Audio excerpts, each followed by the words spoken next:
Azərbaycanda faktiki hava şəraiti açıqlanıb. Milli Hidrometeorologiya Xidmətindən kanalımıza bildirilib ki, ölkə ərazisinin bəzi yerlərində arabir leysan xarakterli yağış yağır.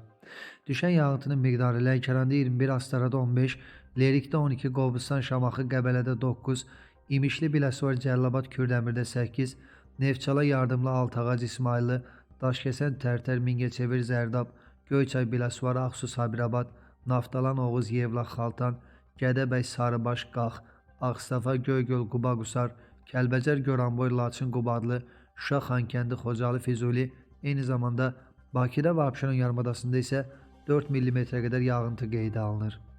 Sumqayıt, Daşkəsən, Naftalan, Göygöl, Qax, Şəmkir, Şamaxı, Qırız, Yevlax, Lerik, Göyçayda qatı duman müşahidə olunur. Görünüş məsafəsi dumanda 500 metrə qədər məhdudlaşır. Son dəqiqə əldə etdiyimiz məlumata görə aşağıdakı ərazilərdə yağıntılar davam edir.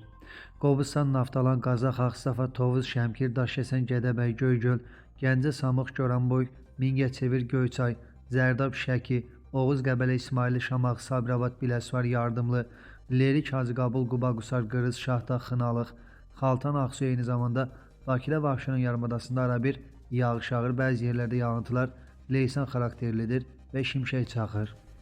Məlumata görə ölkə ərazisində qeyri-sabit, yəni yağıntılı və küləkli hava şəraiti sentyabrın 21-i axşam saatlarına qədər davam edəcək.